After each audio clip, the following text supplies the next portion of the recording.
Do you think clubbing is hot or not?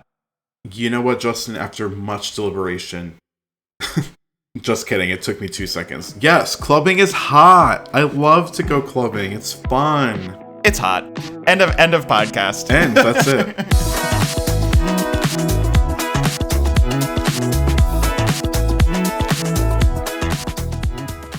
I'm the worst guy to get stuck in a conversation with at a party. Justin. Can confirm. And I'm allergic to strawberries, and I'm rocking one leg. Jealous? Jeff. Welcome to Bants. Bants. We're back. It does feel like we've taken a hiatus, even though we really haven't. I just, didn't talk to you this past week because I was on vacation. Yes, you took some time off. You were traveling. I was. With some of our friends. We went to Cape Cod and had ourselves a time. I would call it a mini bender, I think would best describe what we did. A mini bender? A mini bender. It wasn't serious. There was an end in sight, so it wasn't like a full-on spiral or anything.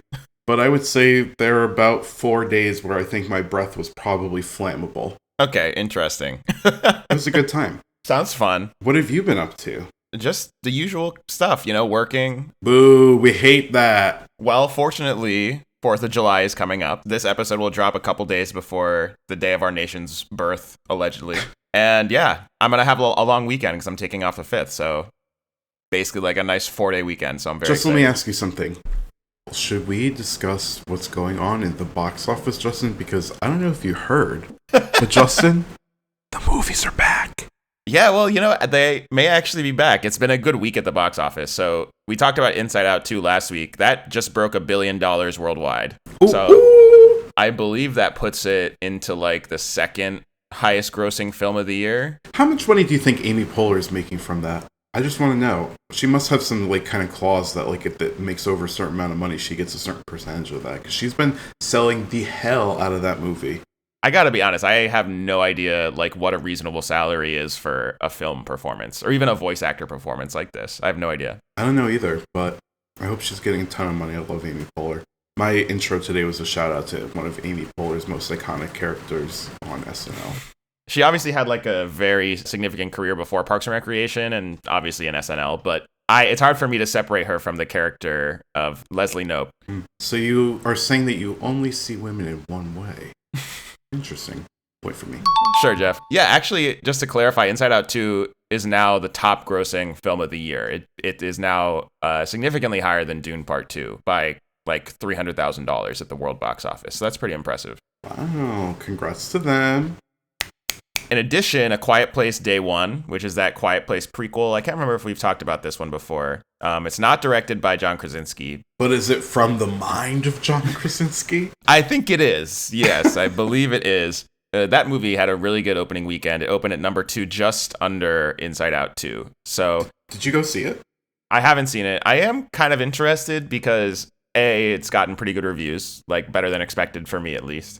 And B, the first 2 movies were actually pretty good, I thought. They were good I don't know, genre flicks. They weren't anything revelatory. I think the politics of those movies are a little man takes care of his family, which is fine. Very heteronormative. But yeah, super aggressively. Don't like that.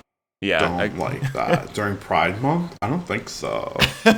Well, this one is not so much that, which is what I'm really interested in. It's Lupita Nyong'o is the lead, and what's the guy from Stranger Things, the rock star guy?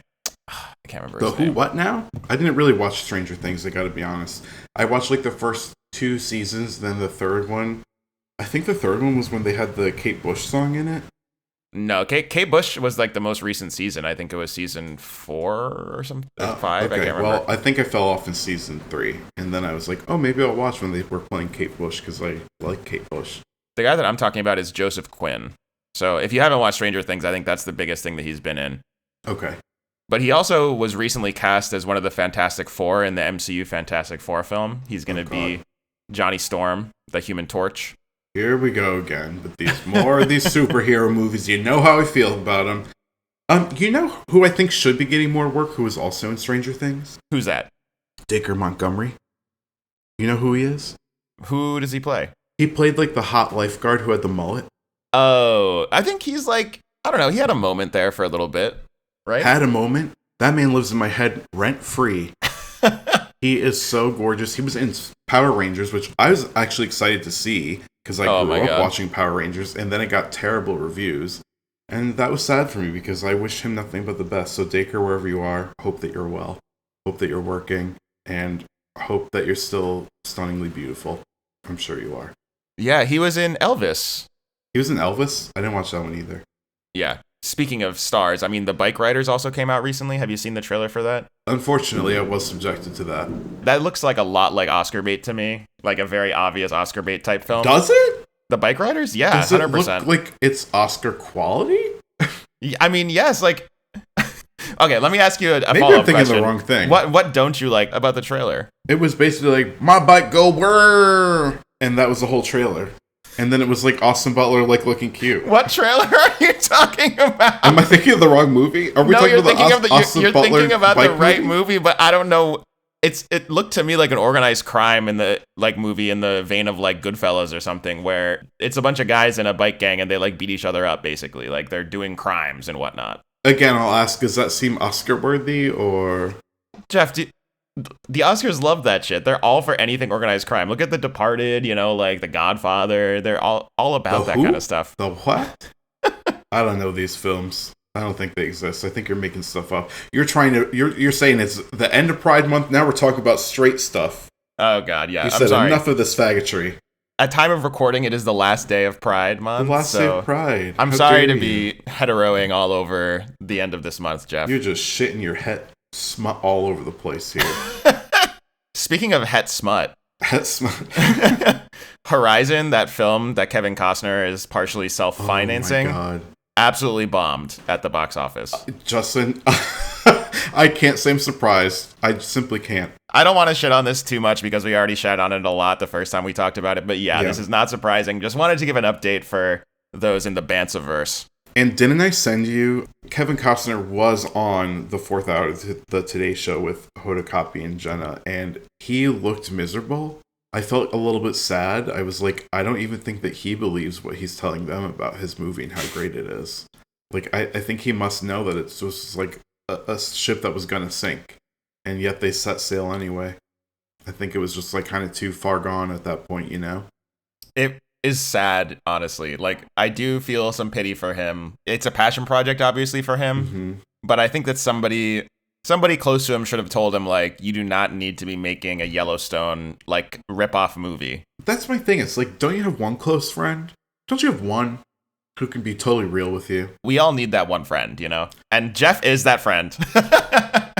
Jeff is that friend for everybody who knows him. Scoot. Yes, it is a task that is a burden. And also joy. But yeah, maybe moving on to some more positive stuff. Glastonbury happened recently. Glastonbury. I would say maybe like the premier British music festival. Premiere! For those who don't know. It's their Coachella. It's the UK's Coachella. And it's got a little bit of Woodstock in there too, right? Like I think it has a reputation for being a little bit filthy, like a little bit grimy.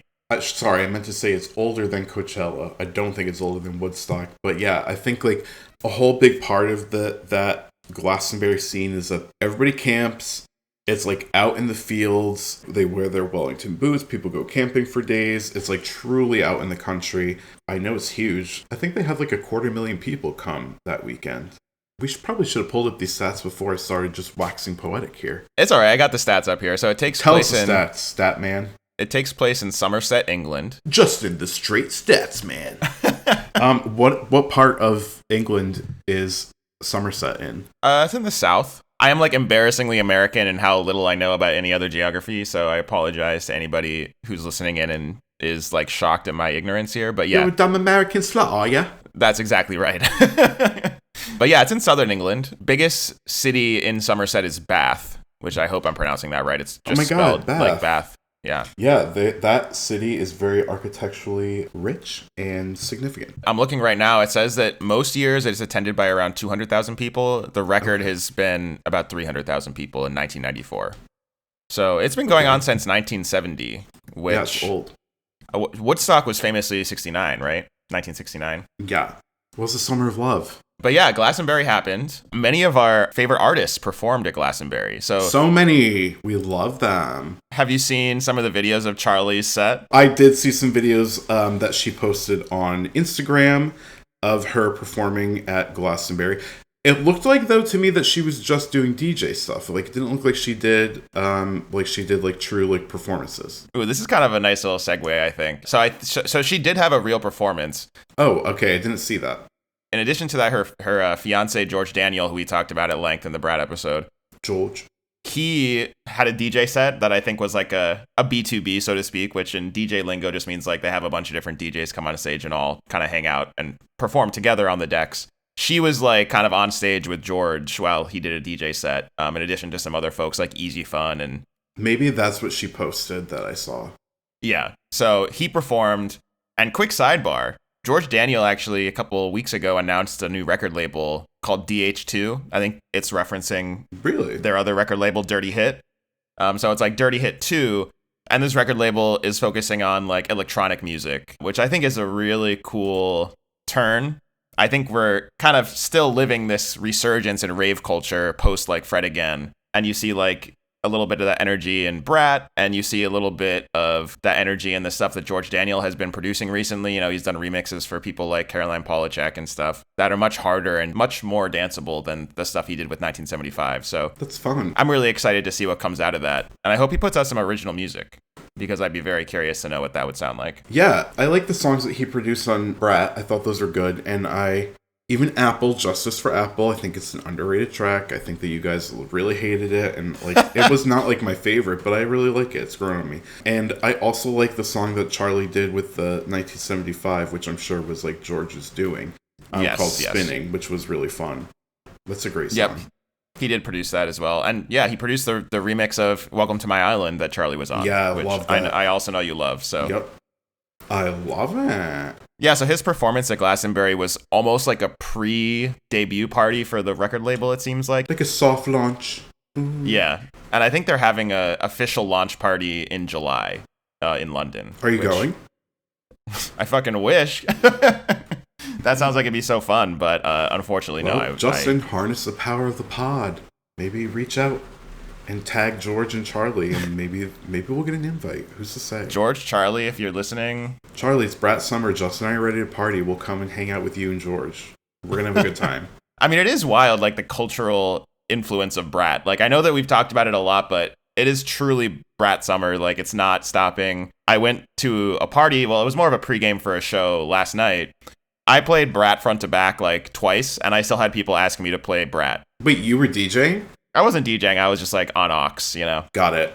Wait, okay, question, because I did see your post on the Snapchat group this morning, and you were wearing sunglasses, and you were doing like Charli's favorite move with the finger in the air. So what was happening there? Where were you guys? Me and a few friends, including Brandy, went to a concert last night. It was a DJ named Jai Wolf, who is like this Bangladeshi DJ. He's had a lot of hits, but his biggest hit is probably Indian Summer, which came out, I want to say, like somewhere in the middle, like the 20-teens. I want to say maybe like 2015, 2016-ish. Oh, I was a wee girl then.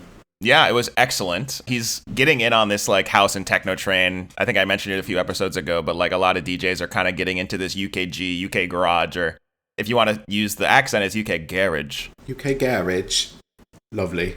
Yeah, he is doing like a tour called the Club Babu Tour, which is really focused on that kind of like high energy house and techno music. Mm-hmm. So yeah, I kind of just like on a little bit of spur of the moment decided to get some tickets and invite some other folks, and we all went together. It was a ton of fun. Let's talk about this. What's about the folks?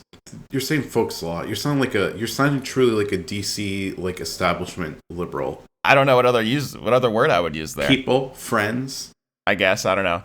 Folks is just. I don't even think about saying it. Just an interesting choice. I'm not saying change it or don't do it or do it. It's interesting. I'm noticing a change in you. That's all I'll say. You move out of the Northeast and suddenly you're becoming one of them. Oh my God. I don't know if I like it. A Southerner? Is that what you're implying? I wouldn't say that, but I don't know. I think there's a big difference between like a Southerner and like a DC resident. Oh yeah. There's a huge difference. I'm talking about like a Southerner and like the DC, not expat, but transplant. Yeah, DC Transplants. I mean, There's like a real personality type there. I think some shared characteristics. this is a whole other podcast episode that we could get into this stuff, but I Wouldn't agree. hate it. I think that DC is filled with a lot of overachievers, especially the folks who aren't, didn't grow up in DC. People who come in for, government jobs or like government adjacent jobs. They tend to be people who are like high achieving, maybe a little bit buttoned up, which I think is like a positive way. Wow, Justin, so many humble brags just said in that sentence. Okay. Let's move on. Let's take a break. Oh my god. I mean these things as like self-deprecating comments, not as humble brags. Anyways, let's get back to Glastonbury. Yeah, let's talk more about Glastonbury. I do want to talk about some of my gripes with Glastonbury, which is what is happening with the sound mixing. I logged on to YouTube this morning. I said, let's go to BBC's channel. I want to watch some of these performances from my faves like Dua Lipa, Shania. Dua Lipa who headlined, which is pretty wild. Friday. You know what? I thought about this too. I said, here are the headliners for Glastonbury this weekend. Friday night, Dua Lipa. Starting off at like a high. Yeah. Like Dua Lipa gonna get the party going, get people jumping, bumping, shaking their butts. Now Saturday night, which to me is like, that's a pinnacle of the weekend. Yeah. I'm like, how are you gonna go up from here? Who's headlining Saturday? And then they pick Coldplay. I find that to be very interesting. This is a common complaint about Glastonbury. I think that a lot of the festivals in the US are very focused on, the genres that are popular in the US, like hip hop and pop music, especially recently. And you've seen a lack of like rock acts, I think, at a lot of American festivals. But Glastonbury has this like opinion, or I guess it's a sense of their identity that they're closely tied with rock music. Yeah. Which is actually kind of funny because I feel like I haven't watched the Coldplay performance, and I am a fan of many of Coldplay's older albums. Yeah. But more recent Coldplay is just like blatant pop, Boo-boo kind garbage. of like garbage. Yeah. Boo-boo garbage. And very pop focused. So it feels just a little bit kind of, I agree with you. I think it's a little bit sus. Coldplay headlining Glastonbury. I mean, I guess they're kind of like a legacy act at this point, but like their new stuff isn't really hitting. They're definitely a legacy act. They had some great songs like in the early aughts for sure. But I'm kind of like, on Saturday night? Oh, and then Sunday night tonight, which it's like 3:45 on Sunday the 30th, so it's probably going to be starting soon. But SZA is closing out the festival on a Sunday. And like, I feel like SZA could be really fun as a closer. She has some hits, but I also think her music is a little bit more R&B in its DNA and like kind of downbeat. And so I'm like, should we open with like SZA and then build to Dua Lipa? I don't know if I agree with the opening, the mid, and the closing acts of this. It is odd to me, I think. It's interesting who they chose as the headliners at all. Like, obviously, SZA's Grammy nominated, Dua, incredible, Coldplay, as we've already talked about. But you've got much smaller stages devoted to people like Charli, who I think has really captured the zeitgeist this summer. Yeah. I saw some takes online about how pop hasn't been very well represented at Glastonbury. Like, there's no Sabrina Carpenter there. There's, I think that it's kind of like Pop Girl Summer for a lot of people, right? There's like, everybody's getting into Sabrina, Chapel, Charli, and that doesn't seem to be very represented. And interestingly, Dua, who is maybe the pop girly who's like at Glastonbury and headlining, maybe it seems like her album maybe is flopped the most, to use a harsh word. I think it hasn't really done as well as she hoped, right? And I also heard that most of the songs that she performed during her headline set were not from Radical Optimism. They were from her older albums. Yeah. So, which I think is smart. I think that she's not too proud to know when something is hit and when something hasn't hit. And she knows people are going to dance their asses off to Physical or whatever. Right. I think also that Dua did say in one interview that I saw with her a while ago, she said she wasn't that concerned about whether or not Radical Optimism was a commercial success. Yeah, and you mentioned that during our very first episode, I think. Yeah. Yeah, I think I did. Yeah, I think it was that. And she said, I'm not really concerned about whether this album has commercial success because I've already done that.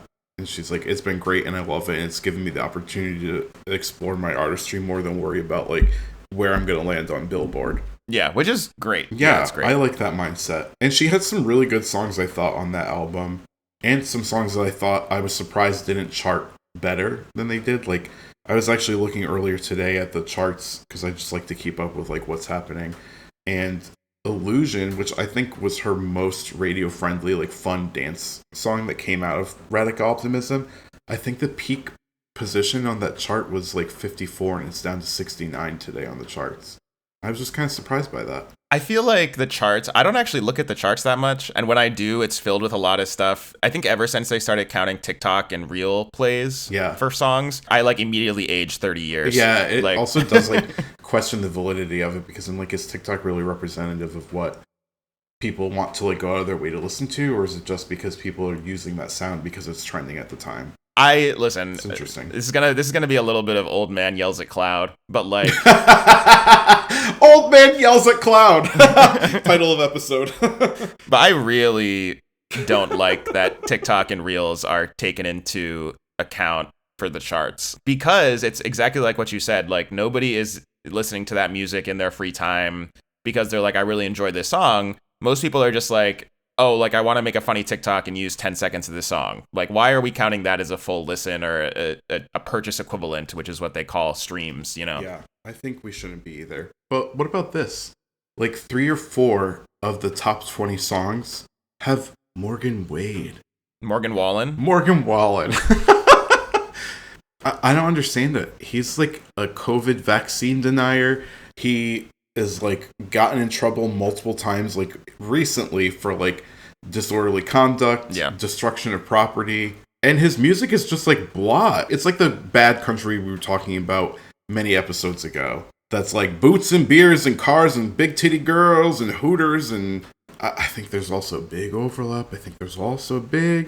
Justin, between the rise of MAGA/Trump Nation and Morgan Wallen Nation. I think there's a big overlap there, and I don't like it. You know, despite evidence to the contrary, I really try not to talk shit on this show, but yeah, Morgan Wallen, he's exactly what you described. Like, he's the type of country music that I'm almost immediately turned off from. It's just not... Almost immediately?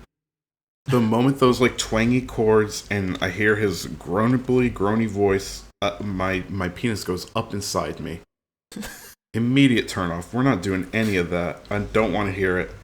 It's just not for me. And get the countryman off the TV. I'm not watching that. He's been involved with multiple different controversies. I think the one that sticks out to me was when he used like a racial slur in a video or something. It wasn't like an old video. It was like a contemporary video. The N-word. Yeah.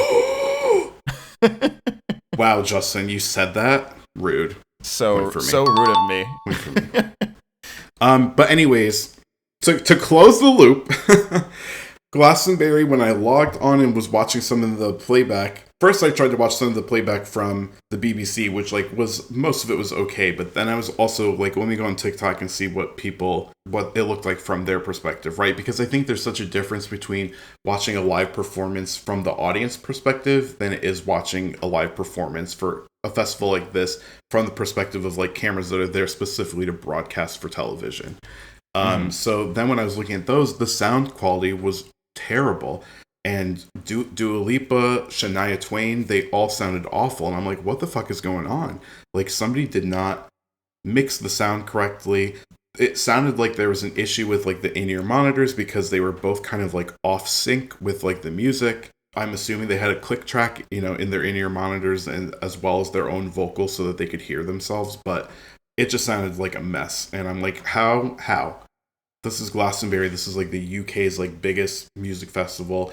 BBC is like, BBC like probably the biggest channel in the UK is promoting that they have all this exclusive coverage of Glastonbury, and then they fuck up the sound. I just don't know how that happens. Is this like the first year that they've broadcast it live on YouTube, like streamed it, or have they done it in the past? I do not know. Yeah, I mean, it is like there's a lot of logistics that go into streaming live events like that. Sure. I know that Coachella, I think pretty recently, it started streaming some of their performances. Yeah, I can't remember when that began, but I think even for Coachella it was relatively new, and Glastonbury seems a little bit more like traditional, quote unquote, than Coachella. So yeah, maybe it's just like training wheels, and hopefully it'll be better next year. I don't know.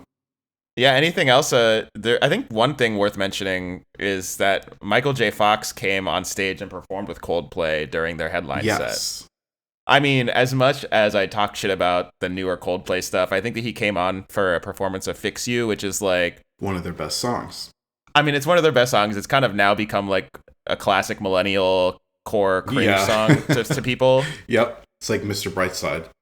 Yeah, it's in the same vein, but it is really a great song, and it's very, I don't know, like, it's hard for me to sometimes get over my own cynicism when it comes to stuff like that, but even I was like, this is very touching, you know, it's kind of nice. Yeah, and the reason it was touching, I believe, is because Coldplay, like, kind of formed basically from, like, hanging out after watching Back to the Future together. Yeah, Chris Martin, I guess, said that Michael J. Fox was the band's hero and was like an important part of their origin story. So cute. Wow, there's a lot of culture that happened this week, and I feel like there's even more that we could still talk about, but we do not have a main topic this week, which is a little bit new for us, but we are debuting a new segment of the pod, and we're going to tell you about that right after this break. Yeah, we'll be right back.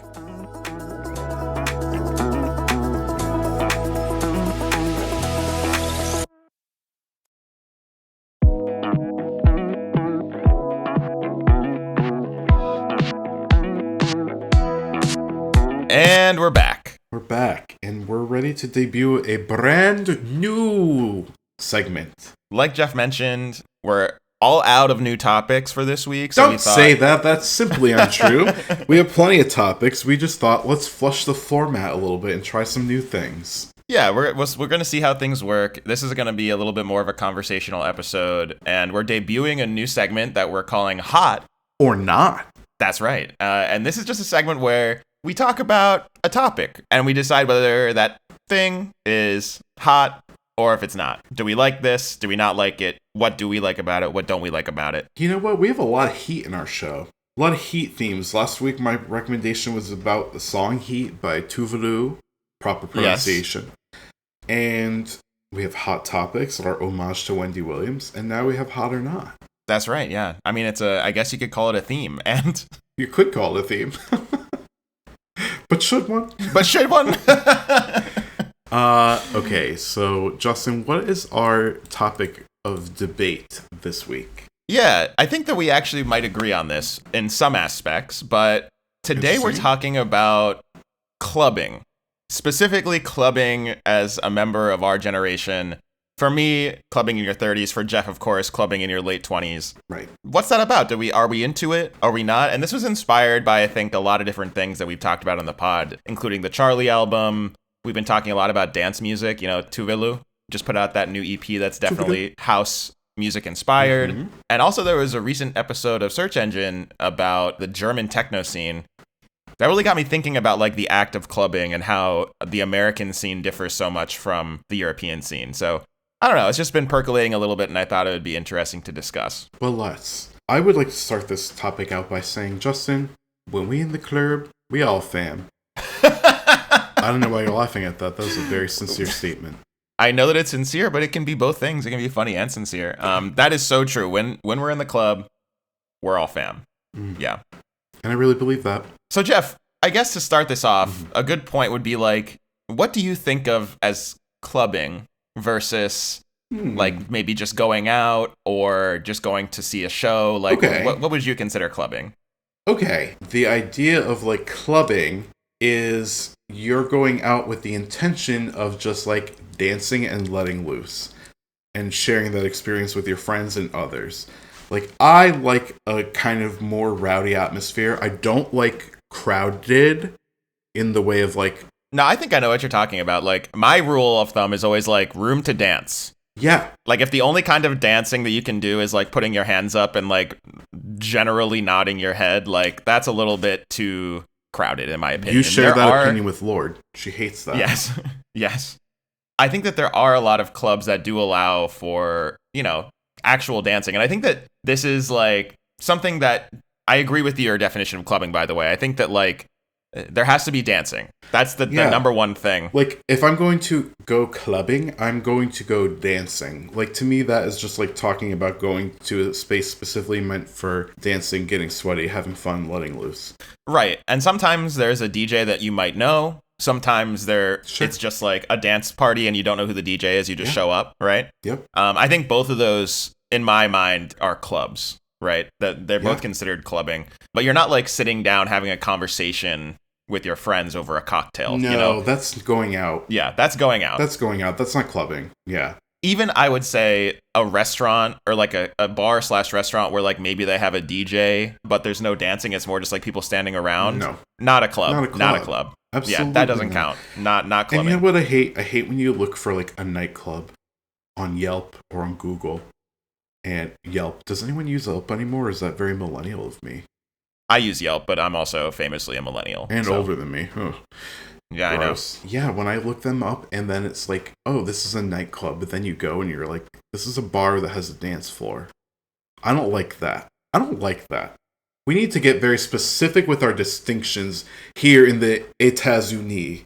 Well, this is, I think, a huge problem with clubbing. Okay, so I'll maybe put up like what might be considered a devil's advocate argument for clubbing, which I don't really agree with. I think longtime listeners will know that Jeff and I are pro dancing, pro clubbing, pro going out, right? Woo, we're the woo girls. But I think that a lot of people our age, they don't want to go out, and I think there's a laundry list of reasons. By going out, I mean specifically people our age don't want to go out to clubs. Yeah, money. And I think there's multiple reasons. Yeah, first one is money and the financial aspect of it.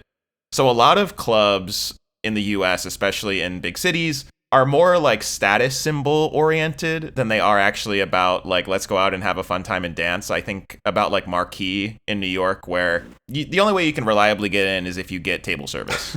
And it's like $600, bottles of terrible champagne or whatever. Right? I am just immediately thinking about when we went out in Soho and tried to get into Park. Yes. Okay. This is actually a great story of why people hate clubbing.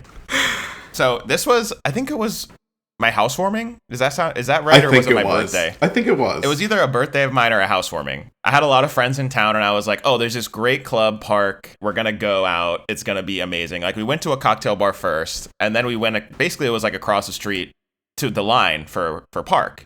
And we're waiting in this line for like a very long time. And as we're waiting, we see like limousines pull up and like literal models are like exiting the cars and just like walking straight through the line. The bouncer like gives them the nod and like they go in. I remember like looking around at our crew and I was like, no offense, everybody, but like we are not getting in here. Oh, we were all collectively too hit to get into that club. Yes. Looking busted as fuck. And then my friend Sean was like, I'm going to take a walk because I don't think we're going to get in and I'm just going to like see what else is on the block. He takes a walk down the block and he's like, hey, I think you guys are actually in the wrong line. And it turns out that we were in the line for a different club called Avenue, I believe was the name. Yes. Which was the club that earlier that year had Kim Kardashian's birthday party. So to give you an idea of the level of celebrity that usually frequents that club. And money. Wealth and celebrity, yeah. And the reason I had chosen Park was because I had actually been there before, and it was like very easy to get into. Like, there wasn't a cover. We're standing in line, and I'm like, I don't know how Justin got in here. This is amazing. Yeah, you think too highly of me, obviously. Well, I did then. But yeah, we ended up getting into Park, and that I think it's closed. Everything's like many closed. of my favorite places in New York, but It was a great time. That was a club, and we were there expressly to go out to get hammer face and to dance. Like that's what I'm looking for when I'm going out for a club. But yeah, to go back to what people usually criticize about going clubbing, I think that clubs like Avenue, for example, are very like status based, and you really go there to be seen, to show people that you have the money to spend, and then to kind of like bounce a little bit to some not great music, right? Yeah, and that is not something I'm ever looking to do, like, because I don't have money, but even if I had money, I wouldn't want to spend it frivolously to spend, like, $1,000 for, like, a bottle of champagne that, like, scantily clad women or men bring over to me with, like, sparklers in it. Like, I'm never looking to do that. That's not fun for me. Well, it's funny that you say, or men, because I think that a lot of those types of clubs are, like, aggressively... Straight, yeah. Yeah. And it's, like... Guys tend to go there to like pick up women. Yep. Clubs like Marquee and Avenue are so dominated by men that are looking to hook up that like women don't want to go. Yeah. Because they know that like that they're just going to be harassed, right? Yeah. So I think that's like a huge problem with clubbing at this age, when maybe you're not trying to get the attention of the opposite sex. And especially if you're gay, right? It's like, what's even the point? Like, and the music they play tends to be bad. Yeah. not fun to dance to. They're certainly not playing Robin. They're certainly not playing Charlie XCX. It's not cool. It's not a good time. Here's my dream nightclub. I'm ready. There's really not a line. Mm-hmm.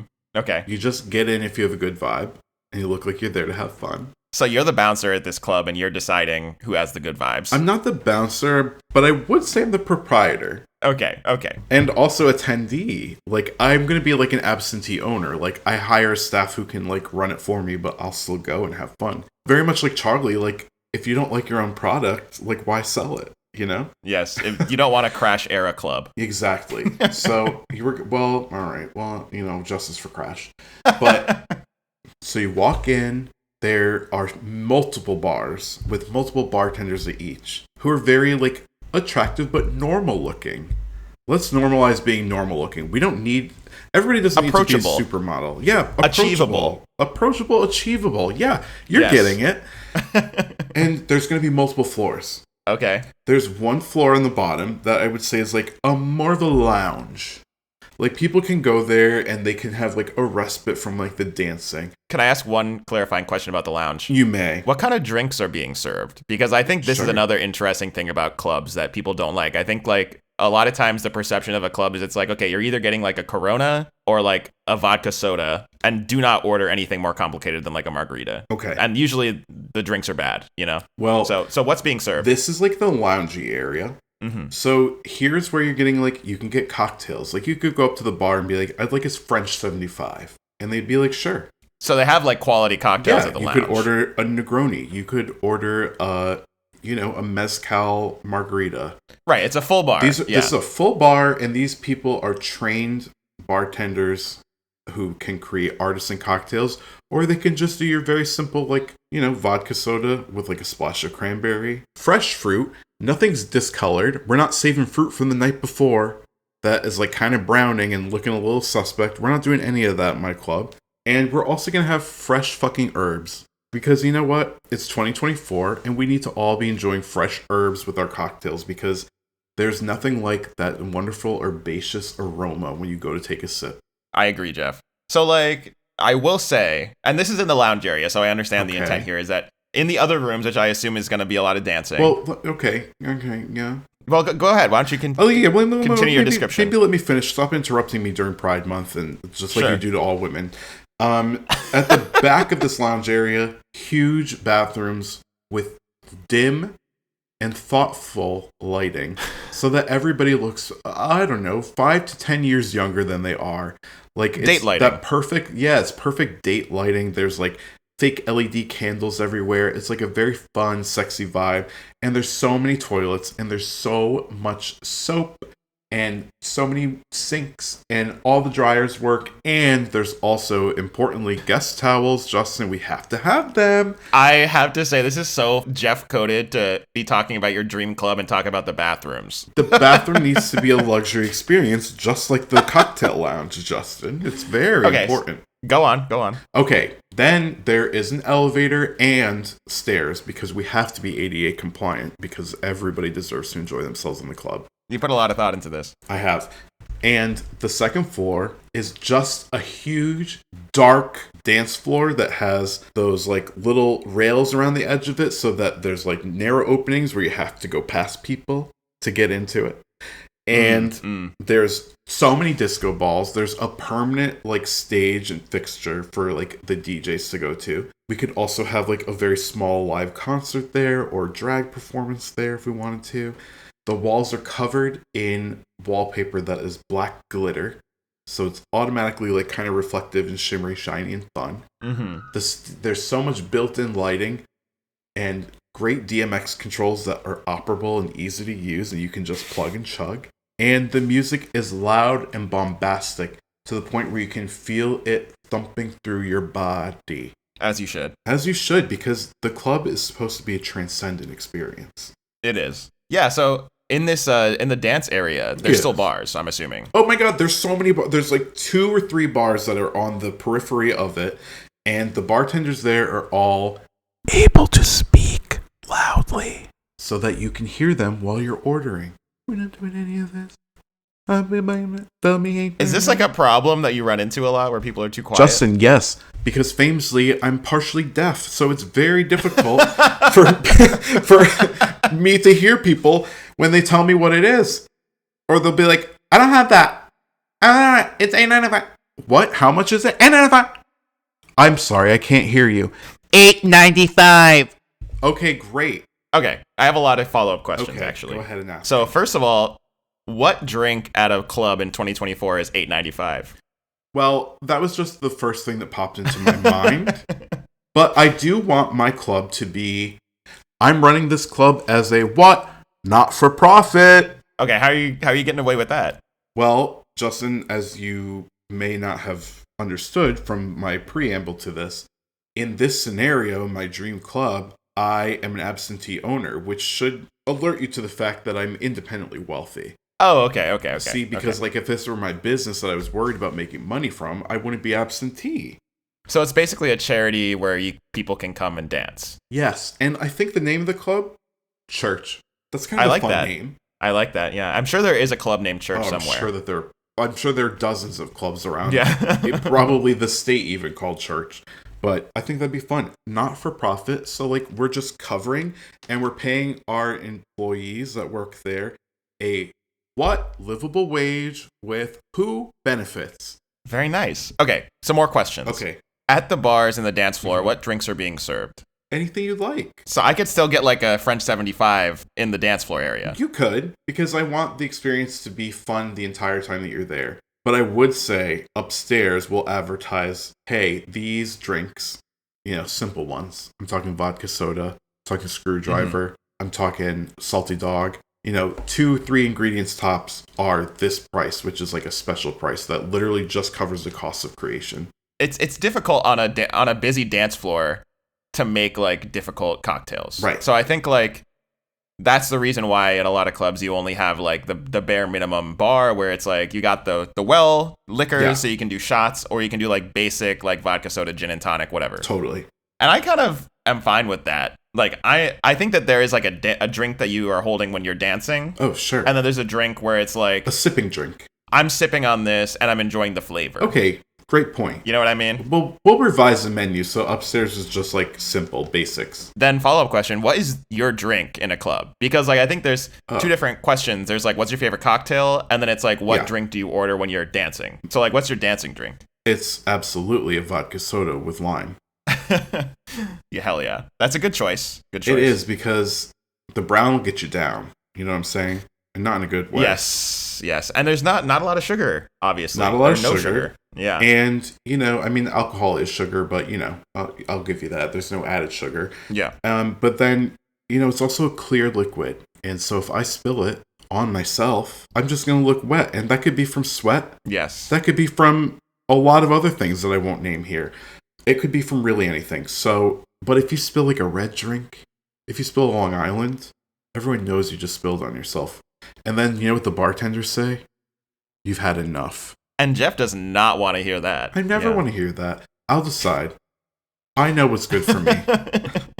It's never failed you before, you boys. Nope, never has. Yeah, I'm a tequila soda guy myself, because I have a problem where if I have a drink, I'm going to drink it like very quickly. Mm-hmm. Like it's like a fixation. Like if I have the drink, I'm like, all right, I got to finish this. You and I have that problem in common. But if I have a tequila soda, it has that like little bit of like... It's got like that acrid bite. Yes. So it prevents me from drinking it really quickly. So I can kind of like hold on to it and nurse it for a little bit. I don't really like this trend of like espresso martinis at clubs. That's for a lounge. Yeah, exactly. That's for a lounge, because you can go downstairs and be like, I need a little bit of a break. I got to chill for a second.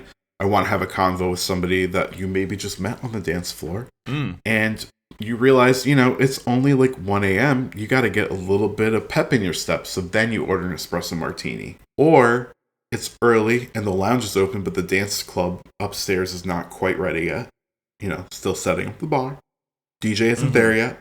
So you can like go and have an espresso martini at like 9 p.m. or 10 p.m. so that you can get to the point where you're ready for church. Let's talk a little bit more about something you mentioned just then about 1 o'clock being early. Mm-hmm. Because I think this is another common complaint of people from our demographic. Oh boy, about is going it? out. Yes. Oh boy, is it. Let me tell you one thing. Let me tell you a little story quickly before we get into this. Okay. So I mentioned before that I was at Cape Cod with our friends. Right. I have been going to P-Town for almost like 9 years at this point. Which is on Cape Provincetown. Cod. Provincetown, yes. I love P-Town. It's my favorite vacation spot. I go every year. I'm not a Fire Island gay. I'm a P-Town gay. That's what I do. And I go every year and I love it. And we did take a day trip up there. And then I remembered my one gripe about P-Town is that everything closes down at 1 a.m. 1 a.m. Classic New England Puritanism. Yeah. I'm just getting going. And okay, that's it for the night. It's last call. Music ends at 1 o'clock. The lights are up. And then what? I'm thrust out onto the street like a beggar? Begging for the afters. I'm begging for the afters. Begging That's strangers. what I'm doing. Begging strangers on the streets for the after party. Yeah. And sometimes, if you go with friends or you've been going to P-Town long enough, you do know people who are having like a little after party kiki thing, or even people in your hotel are like, oh, we're going to like have like a little, not like a party, but like a little gathering in our room if you want to come by. Like we'll have vodka, whatever. So like you can do that and find that, but like I shouldn't have to be doing that at 1 a.m. I think that this is a different conversation if you have like children. So I'm going to just completely remove that from the equation. Yeah, we're not doing that. I am always a little bit like, it's a light pet peeve of mine when people are like, oh, I don't think like I can stay out that late. Like it's a really late start time for this show or whatever. A light pet peeve? I would disagree with that characterization. I mean, I'm just like, you're an adult. Like you can schedule around this, like take a nap before you go out if you need to. I'm a huge supporter of that. Get some rest and then, sleep in a little bit the next day. I understand that like sleep is good for your health. Yeah. It helps your mental health, etc. Loves it. But like, love sleep. Both of us love sleep. But sometimes you need to like get a little bit outside of your comfort zone and do something. I think that's what's great about clubbing. And like I said, I think we're both pretty pro clubbing in general. The thing that's great about it is you can lose yourself for a period of time. It reminds me in certain ways of like when you are like really into playing a game or a sport, you kind of just like lose your higher executive function and it's just kind of like you're in your flow state, right? Similar to what we discussed with like challengers or as we previously discussed about like electronic music. You get into a flow state and it's like there's not a lot of great options of like getting outside of your own brain that are better than clubbing, Yep, I agree with you. You know what I also am thinking now, Justin? What's that? Unless you live in like a major metropolitan area. Yes. I feel like clubs tend to be the ones that you want to go to that are worth going to are like far afield. Yes, this is another thing that I wanted to talk about is that so where I am in DC, there's multiple options to go out if I wanted to go out on any given weekend, right? Like of different styles. I could go to like a Models and Bottles type bar, like one of those terrible clubs that we talked about earlier. I could go to a smaller like underground electronic music club. I could go to more of just like a house party vibes type club where they're playing a lot of top 40 music. Sure. Like there's different options, but in a place like Groton, like my hometown in Connecticut, which is near where you live, there's not really a lot of options. And if you do want to go to like a real club that's not just like a bar that has a dance floor, you got to go to like a nearby city, I think. Like you got to go to Providence or Hartford, maybe. Yeah, Hartford has clubs.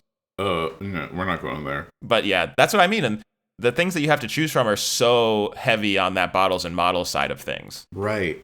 It's kind of just like that's the only option in a lot of places. So I think that's another reason why clubbing has like a bad rep, I think, what about a hotel in a club or above a club? Oh, you mean like as a concept? So if you have to go far afield, yes, you're spending your whole time there, the whole evening. I also worry about, are we basically proposing like a brothel? Like a sex hotel? Oh boy. Oh, what have we done? Yeah, I don't know. Maybe I'm getting a little too crazy here. But when I just want to like go to a club that has like, that's just like fun. And you know what? I agree with you. If you're going out to a club, go out. Commit fully, like full asset. Don't, I can only stay until this time. Like, I get that. People need to do that on occasion. But if you're going to go to a club, then get ready to party. And not every outing has to be like that. I'm not a 365 party girl. Like, I'm not going out to the club every single weekend. I'm going to have to disagree with that one because you certainly were last night. What I mean is that I'm not You're going a once a week party girl? You're a 1-7 I'm like girl? maybe twice a month party girl, you know? Like, how many days is that? Like 230. 24 days out of the year party girl is my vibe. And, you know, if you're going out multiple times a weekend, it gets exhausting. And nobody's asking people to do that. But I think that it's kind of like... It's like once in a while. It's like a mental vacation to go clubbing, you know? Yeah, in my opinion. If you're going to a good club. And we all need that. We all need a mental vacation, I think. It's a form of entertainment. It sure is. Yeah. But you know what we didn't really talk about yet, which I learned about in this podcast that I did listen to that you recommended. What's the podcast called again? It's called Search Engine. And Search Engine. The titular question of the episode is, I'm paraphrasing, but it's why didn't these two guys get into... Why didn't my two friends get into Berghain? Yeah, Berghain, which is like maybe one of the most, if not the most famous dance club in the world. Yeah, I would say it's the most famous for sure. Yeah, it's like a very famous German techno club that's still in existence. Still in existence, still open, and it's very hard to get into. Because I would say Studio 54 is probably the most famous, but Berghain is true. Most famous still in operation. But you were saying about what you learned in the podcast. I learned that my mindset, which I thought was just like common sense, which it is, of like we don't need to be closing down early. Yeah. Like we can keep this party going, is a European mindset of like how to party, how to go clubbing, like of European club culture. It's like I was shocked to learn that some of the events at Berghain go from like Saturday night until Sunday afternoon. Yes. And people stay the whole time. That's a lot for me. I love that for them. That's a lot for me. But I'm like, I definitely veer more towards that end of the spectrum than the, okay, have a good time from, 11 until 1 o'clock when we shut down, or 1 o'clock, or until 2 o'clock when we shut down. Yeah, I mean, I think it speaks to the different emphasis that European and especially German clubs have compared to American clubs, right? And I think that the podcast does a great job of like establishing what the ethos of these places is, right? In Germany. Yeah. And it's really like a kind of a pseudo-religious experience that people... Church. There's a reason why it's called trance music, right? Like people go in there and it's just, like I said, it's just people get into the flow state and they are transcending for a period of time. And they can do that for as long as they want, like the party don't stop. And it's very interesting to compare American and that type of club culture. So like one thing that I wanted to ask you about is the music in clubs. So personally, I'm an electronic music head. So I love a club that can play like just house or techno music the whole time. And this is different from like, without getting too much into like EDM micro genres.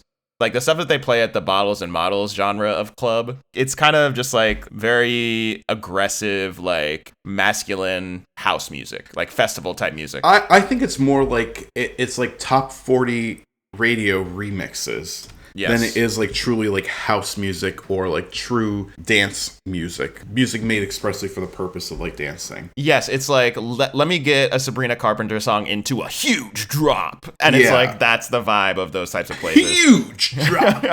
Yeah, whenever I think of like straight club music, I think of that song like a G6. Yes, which I do love that song. Boom, I won't boom, lie. Boom, boom, boom, boom, boom, boom, boom, boom. Which like it's not a bad song, but like I feel like every like straight club I go to, the music is like that. Yeah, I mean that's what's weird is it feels like some of these clubs haven't evolved past like 2010.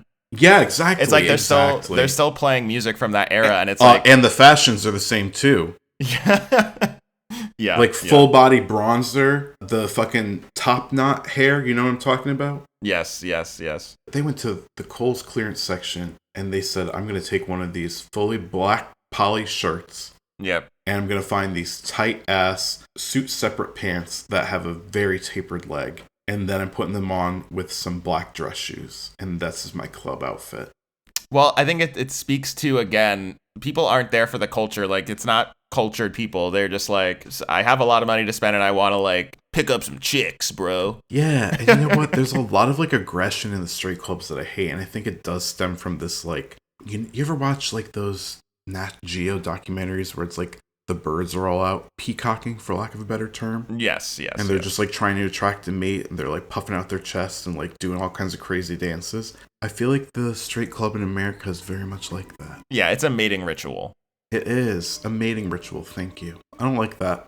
I don't want to be a part of that ritual. I don't want to see it. I don't want to hear it. To me, there's a line that separates that type of music in like those types of clubs where it's like, oh, we needed somebody to lean on. Yeah, exactly.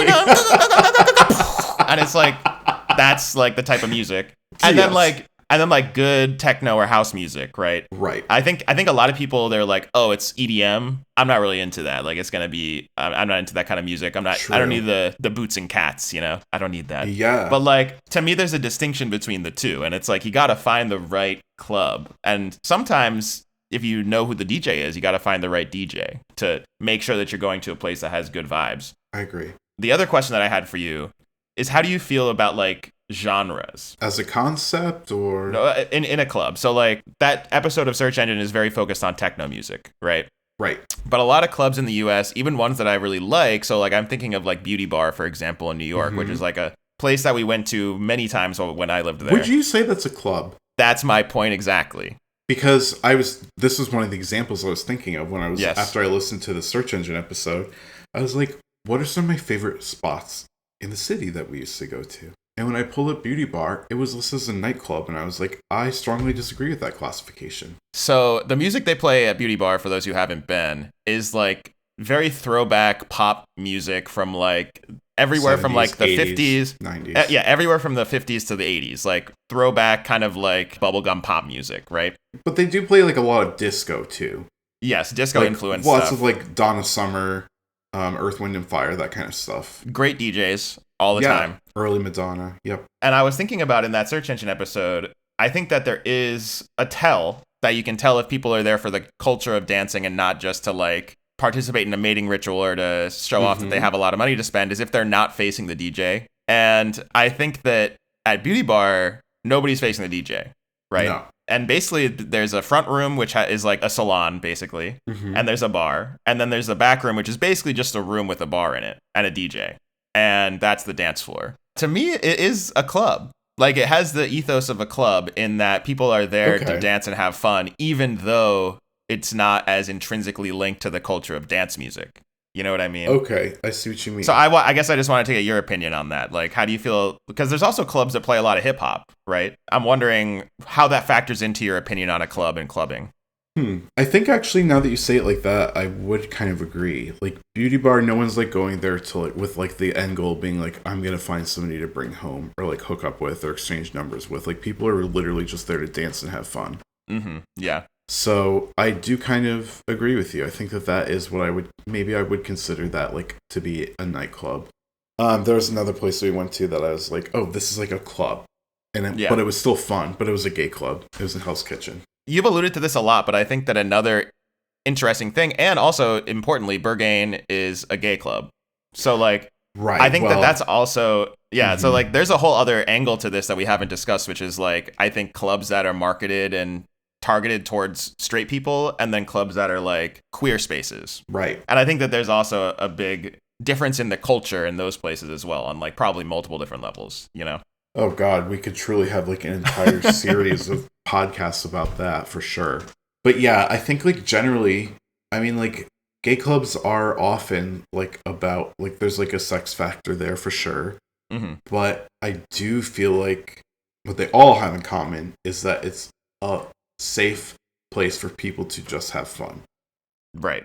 And that can take many forms. There are some that are definitely more like sex oriented. There are some that it's like that's not the vibe at all. Yeah, I think like my guess would be that in straight culture, like the end goal is a model bottles kind of thing where it's like we're all here to show off. And like gay clubs are more like out of necessity, right? That's how these places formed historically. It was like, this is a safe place for you to be. Like, you're not going to get raided. You're not going to be attacked. You're not going to be, you know, all that kind of stuff. So yeah, I do think that there's a bit of a difference there. But it's funny because like every time straight people come with me to a queer space, they're like, oh my God, this is so fun. This is the best. And I'm like, this is how it could be everywhere.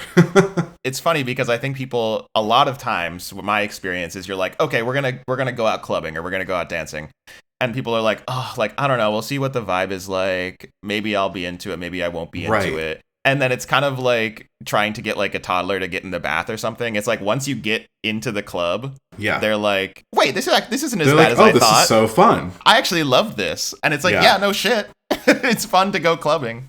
Okay, what are your rules for clubbing? Rules. Let's come up with 5 rules collectively for clubbing. Well, I think that you should have a plan. You should at least have looked up the club and preferably... So would you say that's number 1?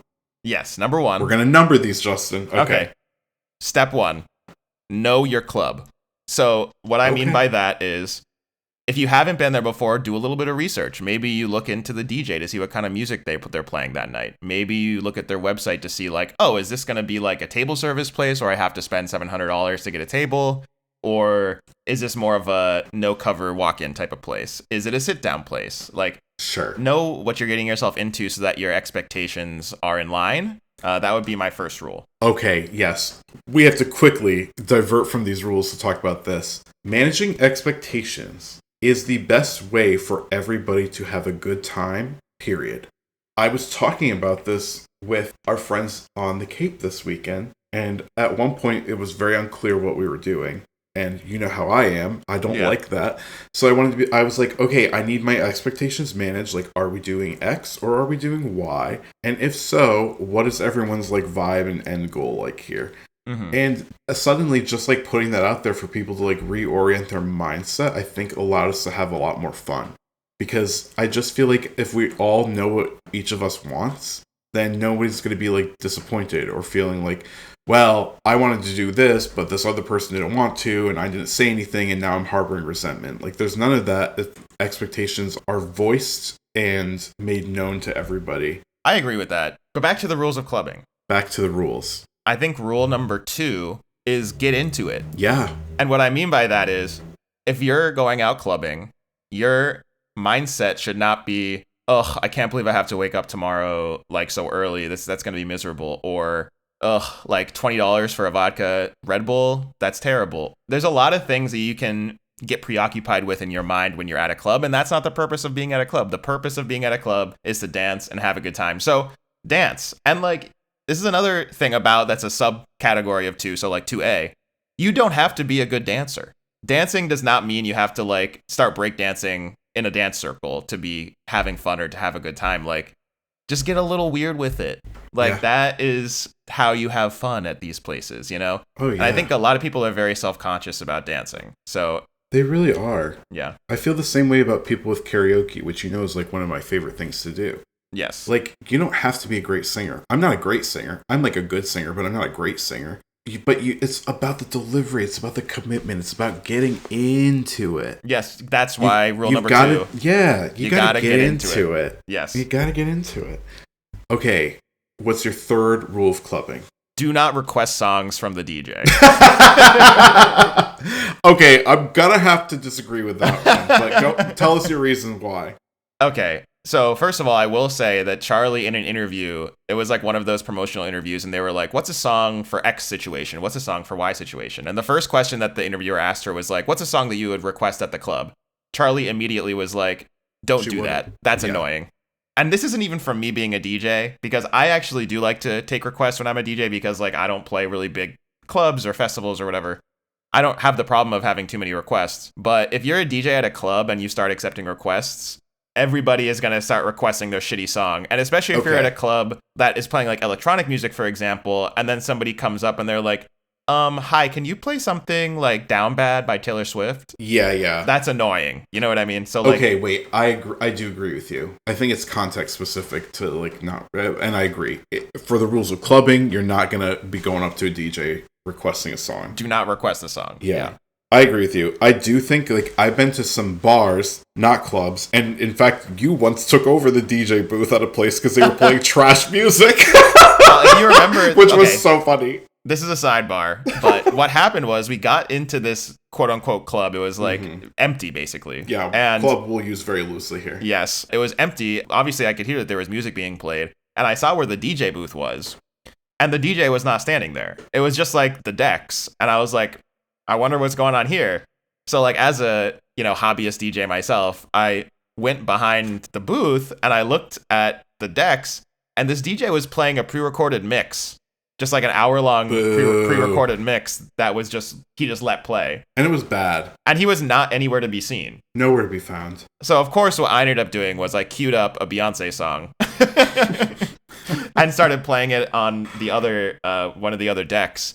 And then, like, 10 seconds later, the DJ came back and was like, "What are you doing?"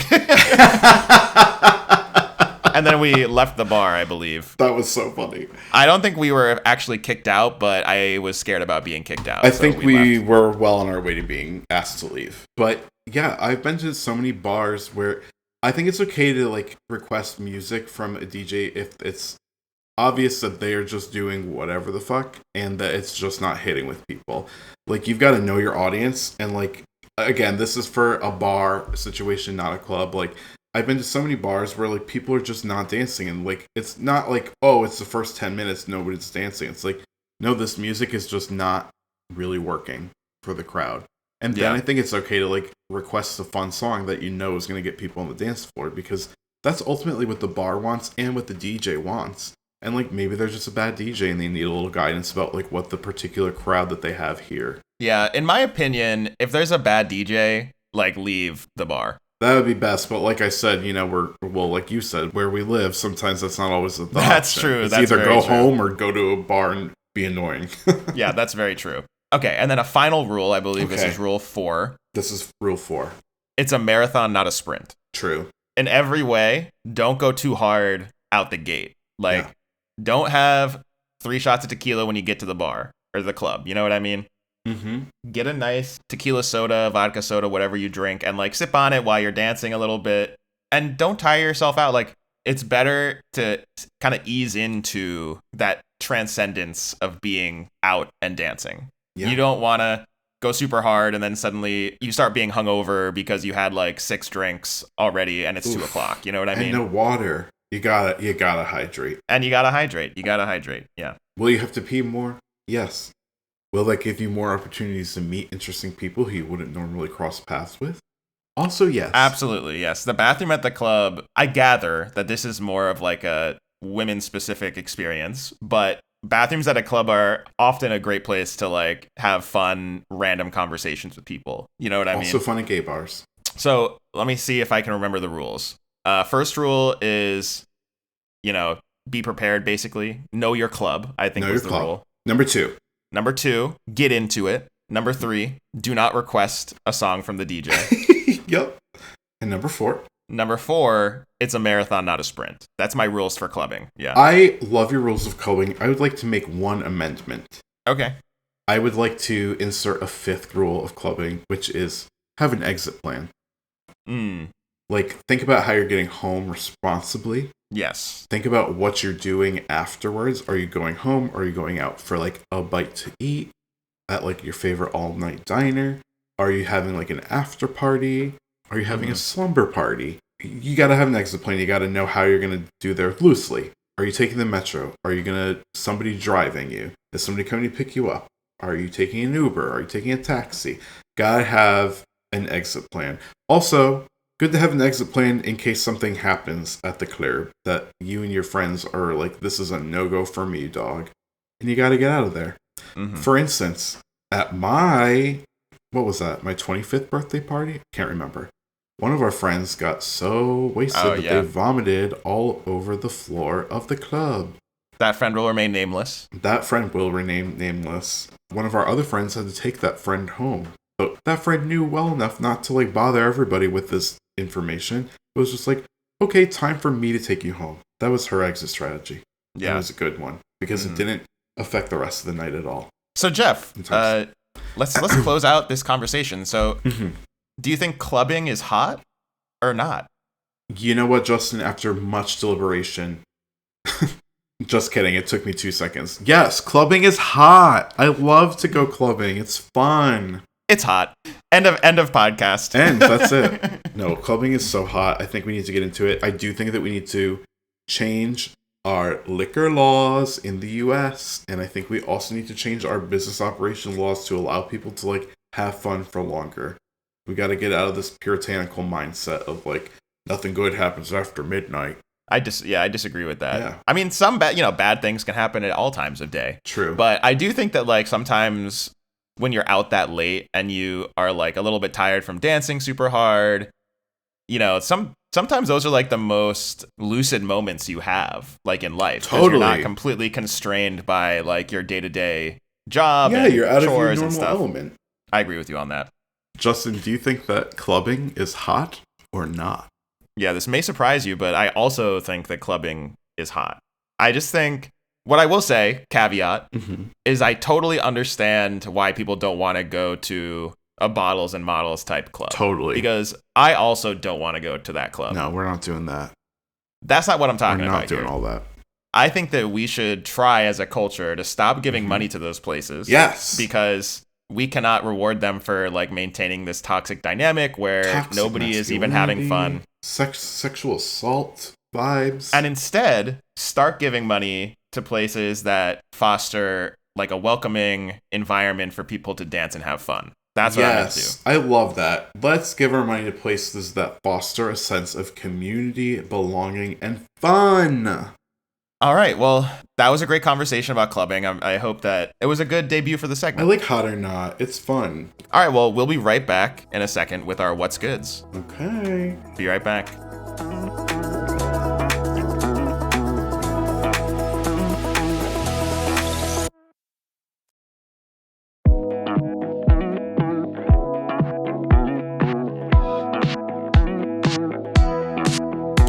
And we're back. Well, Justin, it's that time of the pod.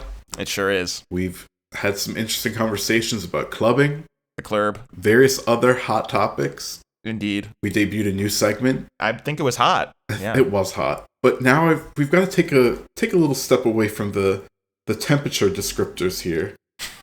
And instead, we've got to go back to basics. I'm talking good and evil. Or good and bad. Okay. So, Justin, I've got to ask you a question. Justin, what's good? Well, Jeff, on brand for today's episode, I'm sharing a new song that is an electronic song. Okay. It's called Smack Talk. Love that title. It's by a trio of DJs. Okay. ISOXO, Knock2, and RL Grime are the three DJs. I'm sorry, I heard RL Grime and I immediately was like, this sounds like an off-brand RL Stein author. That's the name. Okay, That's the love joke. it. Yeah. So he made it as like a pun on RL Also, Stein. my Yeah. brain is so bad I heard ISOXO and I'm like, Charli XCX, and then Knock2 and I was like, Knockdown Center Pride Weekend? Okay. Smack Talk. It's funny that we talked about clubbing because this is kind of a revival of a like niche EDM genre that I would describe as trap music. So I think like trap music has different meanings depending on the context. I think most people think of trap music as like a genre of hip hop, especially Southern hip hop. Yes. But there is another genre of music that people call trap, which is like electronic trap music. And this got really big in like the early 2010s. Mm-hmm. I think maybe the biggest examples of trap music that were really popular were like Harlem Shake by Bauer. Oh, yeah. Famously huge viral song. That's a classic trap song. And then like Turn Down for What by DJ Snake and Lil Jon. Classic. Yes, another big trap song. It's characterized by like hip hop drum patterns Okay. and like these absolutely monstrous like 808 bass kicks that are just like on a big system, so intense. And obviously like huge drops, right? Both of those songs have these like crazy bass drops. And they have, stuff that's found often in hip hop music, like really quick hi-hats and stuff like that. Definitely influenced by the hip hop trap genre. That genre of EDM has been like really unpopular for the last few years, I think. As I've mentioned many times, like this most recent wave of like rave culture and electronic music is a lot more like house music, techno music, UK garage. But RL Grime was like one of the pioneers of that genre of trap music. Okay. And ISOXO and Knock2 are these two kind of like up and coming producers. They have so much energy in their live sets. They tend to perform together and they're known together as ISO Knock. At their live sets, I'll put some in the show notes, but they have so much energy. The crowds that come to see them are young leaning, which is great for a dying genre like EDM trap. Mm-hmm. I don't know. They just throw like the absolute most insane warehouse parties and raves. So it's cool that they're like hooking up with RL Grime, who is like an obvious influence of theirs, to make this song Smack Talk, which sounds like it's straight up pulled out of like 2014 era trap music. It's kind of hard to describe without playing it. I'll put a clip, obviously, in post. There's this great kind of like spooky sounding build up into like a 4 on the floor kind of like faux hard style drop. It's like bum, bum, bum, bum. And then right after that 4 on the floor hard style drop, it goes into the trap kick, which is just like so monstrous. And there's like a scream.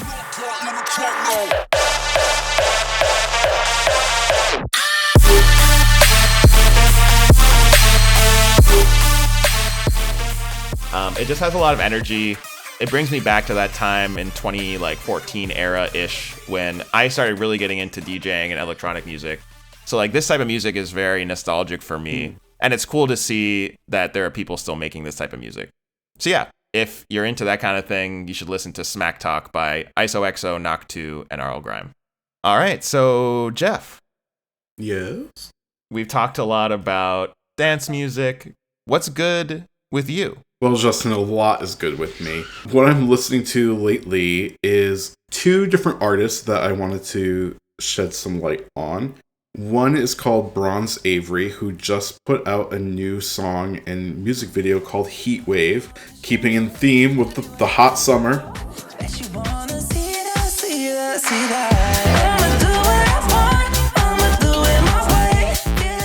Bronze Avery is a black queer singer who is like an army brat, and he does like fun dance music basically. And then another person who like a lot of people have already heard of, especially in Asia, but there's another artist who just put out a really fun song called Lobster Phone, and that artist is a South Korean DJ and electronic dance artist, Peggy Goo.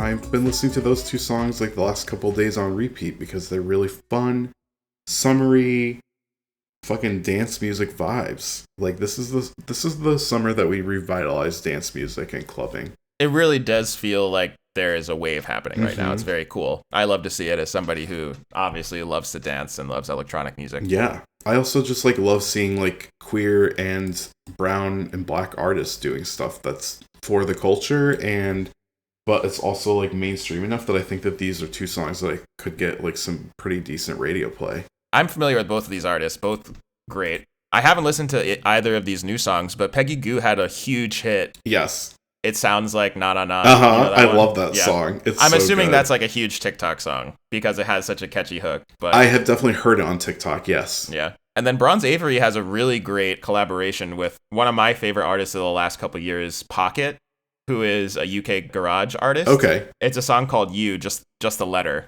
Yeah, so I'll send that to you, and I'll also put that in the show notes. I love that song too. So yeah, definitely highly recommend Bronze Avery and Peggy Goo. Well, this was a fun ep. It was kind of fun to like try something different. A little bit experimental. I like the hot and not. Yeah, send us an email if you have thoughts on the segment, or if you're on Spotify, I think you can actually put a comment in the Q&A. You sure can. Yes, so feel free to give us any feedback about the podcast, about this new segment. We are excited to hear from you. We sure are. Bye! This has been Bants with Jeff and Justin. Bants is produced by Jeff Taylor and me, Justin Benavidez. Graphic design by Jeff Taylor. Editing by me. The theme music for Bants is the track Time With You by Tolif featuring Rule. That's spelled RVLE and is provided by No Copyright Sounds. Email us at bantspod@gmail.com with any questions, recommendations, or just to say hi. If you like the podcast, rate and review us on Apple or Spotify, and tell your friends. See ya!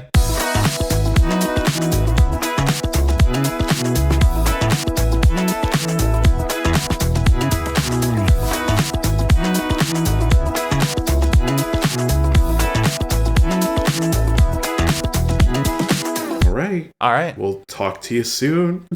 No, we're not doing that. See you in a few. No, we're not doing that. In a while, crocodile. See you later, alligator. Okay, on 3, let's do bye. Okay.